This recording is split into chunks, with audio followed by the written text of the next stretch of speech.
आपको क्या लगा आएंगे नहीं? बड़ा लंबा दंगल चलेगा, जब तक तोड़ेंगे नहीं तब तक छोड़ेंगे नहीं।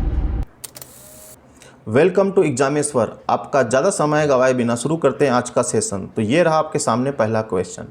How was the Habsburg empire a patchwork of many different regions and people in Europe explain. पूछा जा रहा है कि जो आपका हैब्सबर्ग एम्पायर था वो डिफरेंट रीजन और पीपुल से मिलकर बना हुआ था, उसी को एक्सप्लेन करना है। तो आइए इसका आंसर देख लेते हैं। फर्स्ट पॉइंट आपका होगा Habsburg empire was a patchwork of many different regions and people. आपको मालूम है कि जो हैब्सबर्ग एम्पायर था वो डिफरेंट रीजन और पीपल से मिलकर बना हुआ था। As the Alpine region, the Tyrol, Austria and Sudetenland were part of it. जो अल्पाइन रीजन था उसी का आपका टायरोल, ऑस्ट्रिया और सडरलैंड इसका पार्ट थे। The Italian speaking provinces of Lombardy and Venetia were also included in it. आपको ये भी मालूम है कि जो इटालियन स्पीकिंग प्रोविंसेस थी जैसे कि लोम्बार्डी और वेनेसिया वो इसका पार्ट थी। Different language and dialect were spoken by different section of society throughout the empire. अब आपको ये मालूम होना चाहिए जो हैब्सबर्ग एम्पायर था वहाँ पे जो अलग अलग रीजन थे वहाँ पे डिफरेंट डिफरेंट लैंग्वेज और डायलेक्ट्स को लोग यूज करते थे। मतलब कोई एक लैंग्वेज वहाँ पे यूज नहीं की जाती थी। For example Bohemia the aristocrat spoke German. वहीं में बताया गया एग्जाम्पल के रूप में कि जो बोहेमिया रीजन था वहाँ पे आपका एरिस्टोक्रेट जो थे वो जर्मन लैंग्वेज को यूज करते थे। Lombardy and Venetia were the provinces where Italian was spoken. वहीं पे आपकी लोम्बार्डी और वेनेसिया जो रीजन थे वहाँ पर आपकी इटालियन लैंग्वेज को यूज करते थे। Polish was the language of aristocracy in Galicia. वहीं पर आपका जो पोलिस लैंग्वेज थी गैलेसिया रीजन के लोग यूज करते थे, मानी कि जो वहाँ की एरिस्टोक्रेसी थी गैलेसिया रीजन की वो पोलिस लैंग्वेज यूज करती थी। Next, discuss the lifes of aristocrat and the new middle class in 19th century France. यहाँ पे आपका पूछा जा रहा है कि जो फ्रांस के 19th सेंचुरी के आसपास जो एरिस्टोक्रेट थे और न्यू मिडिल क्लास थे उनकी लाइफ के बारे में डिस्कस करना है। तो चलिए देखते हैं सबसे पहले aristocrat. Socially and politically A landed aristocracy was the dominant class in the continent. अगर यहाँ पर हम एरिस्टोक्रेट की बात करते तो ये क्या थे? लैंडेड एरिस्टोक्रेसी थी, मतलब इनके पास बहुत बड़ी बड़ी जमीनें हुआ करती थी उस समय और ये डोमिनेंट क्लास थी पूरी कॉन्टिनेंट में, मतलब सोशली और पॉलिटिकली ये डोमिनेंट लोग हुआ करते थे। नेक्स्ट पॉइंट देखते हैं। The member of this class were United by a common way of life. और जो इस एरिस्टोक्रेट के मेंबर थे ये क्या थे? इनकी एक कॉमन वे ऑफ लाइफ थी, मतलब कि अपनी लाइफ में कहीं ना कहीं एक कॉमन वे को ये फॉलो करते थे और उसी से आपस में कनेक्टेड भी थे।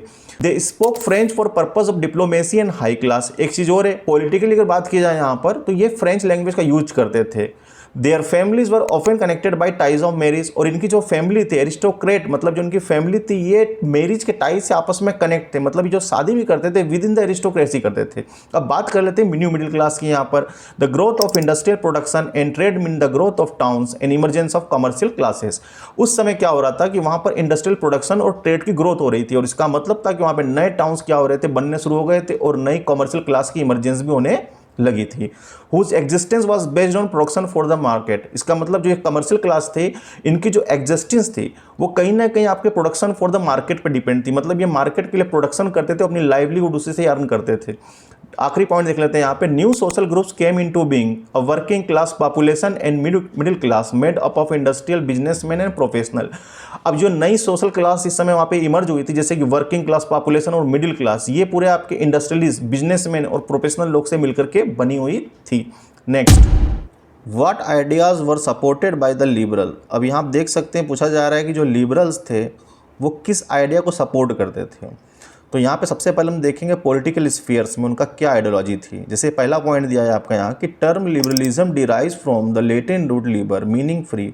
मतलब जो लिबरलिज्म वर्ड है वो एक लीबर वर्ड है, मतलब एक लेटिन वर्ड है लीबर, उससे बना हुआ है। इसका मतलब होता है फ्री। सेकेंड पॉइंट देख लेते हैं यहाँ पे। For the new middle class liberalism stood for the freedom for the individual and equality of all before the law. अब जो न्यू मिडिल क्लास थी उसके लिए आपका लिबरलिज्म का मतलब क्या था? उसके लिए लिबरलिज्म का मतलब था कि उनको एक फ्रीडम प्रोवाइड की जाए, मतलब इंडिविजुअल फ्रीडम उनको प्रोवाइड की जाए। इसके अलावा जितने भी लोग हैं वहाँ उनको लॉ के सामने बराबर कर दिया जाए, मतलब इक्वलिटी बिफोर द लॉ को वो सपोर्ट करते थे। नेक्स्ट पॉइंट देखते हैं यहाँ पर। Yet equality before the law did not necessarily stand for universal suffrage. भले वो इक्वलिटी बिफोर द लॉ की बात तो करते थे लेकिन इसका मतलब ये नहीं था कि वो यूनिवर्सल सफरेज को भी सपोर्ट करते थे। मतलब कि आपने देखा होगा वहाँ पर कि जो वोटिंग राइट्स था वो सारे लोगों को नहीं मिला था, जैसे कि वुमेन्स लोग को वहाँ वोटिंग राइट्स नहीं मिला हुआ था। नेक्स्ट पॉइंट देखते हैं। The right to vote and to get elected was granted exclusive to property owning man, आपको मालूम है वहाँ पे जो आपके वोट टू राइटिंग जो दिए गए थे वहाँ पे, यानी कि राइट टू वोट जो दिए गए थे वो केवल प्रॉपर्टी ओनिंग मैन को ही दिए गए थे, ना कि वीमेंस को दिए थे। यहाँ तक जिनके पास प्रॉपर्टी नहीं थी, मैन जो थे, उनको भी वोटिंग राइट नहीं दिए गए थे। नेक्स्ट पॉइंट देखते हैं यहाँ पे, man without property and all women were excluded from political right, यानी कि ऐसे मैन जिनके पास प्रॉपर्टी नहीं थी और जो जितनी भी वुमेन थी, पूरी वुमेन्स, उनको वोटिंग राइट से एक्सक्लूड कर दिया गया था। नेक्स्ट पॉइंट देखते हैं यहाँ पर कि इन इकोनॉमिक स्फीयर्स, मतलब इकोनॉमिक स्फीयर्स को लेकर उनकी क्या थॉट्स थी या क्या आइडियोलॉजी थी या किसको सपोर्ट करते थे, वो देखते हैं। फर्स्ट पॉइंट दिया, liberalism stood for the freedom of market and abolition of state impose restriction on the movement of goods and capital. अब जो लिबरलिज्म था आपका, अगर इकोनॉमिक स्फीयर्स की बात करते तो कहीं ना कहीं वो मार्केट की फ्रीडम की बात करते हैं। इसका मतलब है कि जितना भी स्टेट ने रिस्ट्रिक्शंस लगाया था, इम्पोज किया था, उसके एबोलिशन की डिमांड कर रहे थे। वो लोग चाहते थे कि जो गुड्स हैं या कैपिटल है वो फ्रीली क्या कर सके, मूव कर सके within the region. Next देखते हैं पॉइंट यहाँ पे, during the 19th century this was a strong demand of emerging middle class, मतलब 19th सेंचुरी के आसपास जो उस समय की मिडिल क्लास थी, यानी कि उस समय जो मिडिल क्लास इमर्ज हो रही थी, उनकी सबसे स्ट्रॉन्ग डिमांड थी ये कि जो मार्केट उसको फ्री किया जाए, मतलब उस पर रिस्ट्रिक्शन ना लगाया जाए। नेक्स्ट देखते हैं, बहुत ही बेहतरीन क्वेश्चन बेटा, यह आ सकता है इस बार। What was Zollverein, what were it significance, मतलब पूछा जा रहा है कि जो जोल्वेराइन था वो क्या था और उसके सिग्निफिकेंस क्या थे, मतलब उसके फीचर्स क्या थे। फर्स्ट पॉइंट दिया है कि जोल्वेरिन वाज अ कस्टम यूनियन। बेटा जान लो, ये जो जोल्वेरिन था वो एक कस्टम यूनियन था, ठीक है ना। It was formed at the initiative of Prussia in 1834। अब पूछता है कभी कभी एमसीक्यू में, इसका फॉर्मेशन कब हुआ था, यह कब बना था, तो 1834 में बना था। और ये भी पूछेगा आपसे किसकी इनिशिएटिव में बना था, मतलब इसकी शुरुआत किसने की थी या पहल किसने की थी, वो प्रसा था, ठीक है ना। Join by most of German state, अब जो जोल्वेरिन था इसको ज्वाइन करने वाले कौन थे, जो मैक्सिमम आपके जर्मन स्टेट थे उन्होंने इसको ज्वाइन कर लिया था। The union abolish tariff barrier, जो आपका जोल्वेराइन था इसने क्या किया था, इसने जो वहाँ पे टेरिफ बैरियर लगे हुए थे उसको एबोलिश करने का काम किया था।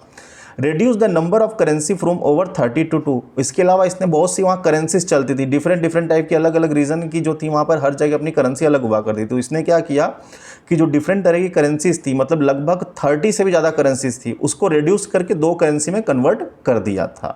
नेक्स्ट चलिए, अब यहाँ पे कुछ एमसीक्यूज़ हैं उसको कर लेते हैं हम लोग। काफ़ी इंपॉर्टेंट एमसीक्यूज़ तुम्हारे आ सकते हैं, ठीक है, एग्जाम के पर्पज से काफ़ी इंपॉर्टेंट होने वाले हैं। चलिए देखते हैं पहला क्वेश्चन क्या है। इन Hungary half of the population spoke, यहाँ पे पूछा गया है कि जो हंगरी था वहाँ पे आधी पॉपुलेशन जो थी वो कौन सी लैंग्वेज बोलती थी। तो ऑप्शन आपके यहाँ दिए हुए हैं, ए पोलिश, बी जर्मन, सी मैग्यार, डी डिफरेंट डायलेक्ट्स। चलिए बताइए इसका आंसर क्या होगा बेटा। अपना आंसर आप टाइप कर दीजिएगा जरूर, ठीक है, भले रिकॉर्डिंग क्लास है लेकिन कोई दिक्कत नहीं, आप टाइप करिए, इससे आपको मालूम पड़ेगा आपका आंसर सही हो रहा है गलत हो रहा है। इसका आंसर बेटा हो जाएगा सी ऑप्शन, मैग्यार। चलिए बेटा नेक्स्ट क्वेश्चन देख लेते हैं। नेक्स्ट पूछा है आपसे, अभी आपने करवाया था लास्ट अभी क्वेश्चन डिस्क्रिप्टिव, उसी का एक क्वेश्चन है यहाँ पे। Zollverein was formed at the initiative of, यहाँ पूछा जा रहा है कि जो जोल्वेरिन था वो किसके इनिशिएटिव पे बना था। आपके ऑप्शन दिए हुए हैं यहाँ पर, ए रसिया, बी ब्रिटेन, सी प्रसा, डी ऑस्ट्रिया। क्या होगा इसका आंसर, आपको मालूम है अभी हमने कुछ समय पहले किया था। इसका आंसर बेटा हो जाएगा सी ऑप्शन, प्रसा।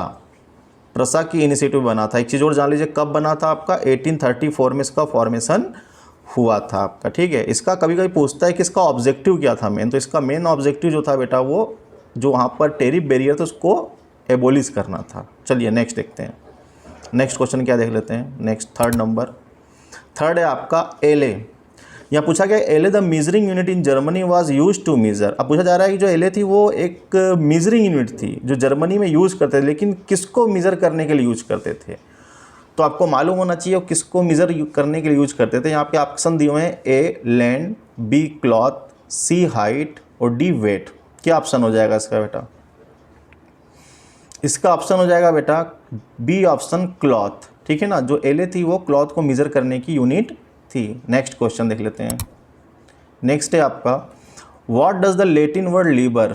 अभी हमने कराया था स्टार्टिंग में डिस्क्रिप्टिव क्वेश्चन में लिबरलिज्म, और यही पूछ दिया आपसे यहाँ पे कि लीबर का मतलब क्या होता है। तो लीबर का मतलब क्या होता है पूछा जा रहा है यहाँ पर, what does mean of Latin word liber. Option दिया है, A discrimination, B expression, C equality या डी फ्रीडम। इसका ऑप्शन बेटा हो जाएगा आपका डी ऑप्शन, फ्री।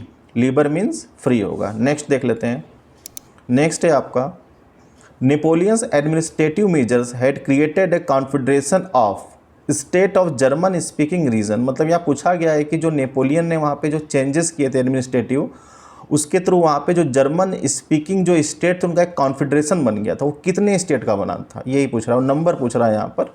ठीक है, तो इसका ऑप्शन क्या जाएगा बेटा, पहला देखिए यहाँ पर ए 37, बी 38, सी 39 या डी 40।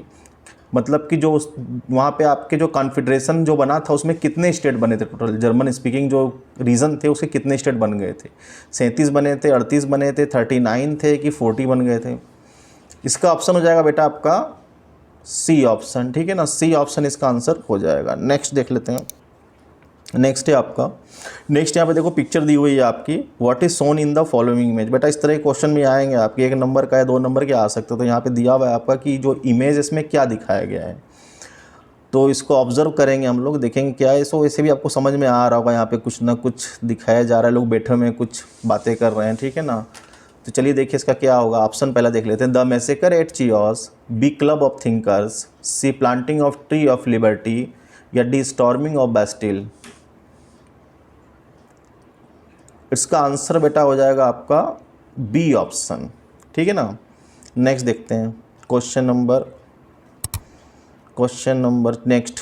चलो बेटा यहाँ देखो कुछ प्रीवियस वाले वीडियो के कुछ एमसीक्यूज़ हैं, थोड़ा ये करवा देते हैं यहाँ पर, ताकि देखें आप लोग का जो पिछला याद है कि नहीं है कुछ। जैसे यहाँ पे देखो दिया हुआ एक image, Napoleon in the given picture is depicted as a postman, what do each letter falling from his bag. मतलब यहाँ पूछा जा रहा है कि जो नेपोलियन है उसकी इमेज यहाँ दिखाई गई है और उसके बैग से कुछ पोस्ट या लेटर गिर रहे हैं। ठीक है ना, इसका मतलब क्या है। तो यहाँ पे दिया है option A number of wars he fought, B letter he posted to the monarch, territories lost by him या एरियाज कंकर्ड बाय हिम। इसका आंसर बेटा हो जाएगा आपका C option, territories lost by him. Next देखते हैं, what was the theme of painting made by French artist Frederic Sorrieu. आपको मालूम है कि 1848 में फ्रेडरिक सोरियो ने 4 पेंटिंग की सीरीज़ बनाई थी। तो यही पूछ रहे हैं कि उसकी थीम क्या थी। तो इसका ऑप्शन देखिए बेटा क्या होगा कि constitutional monarch, B absolute monarch, C democratic and social republic या D both and A and C.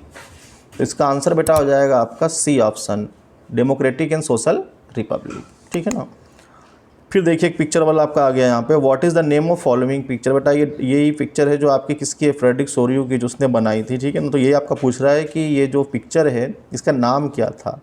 तो देखिए ऑप्शन दिया है the pact between nations, B nation pride, C act of democracy या डी हीवन वर्ल्ड।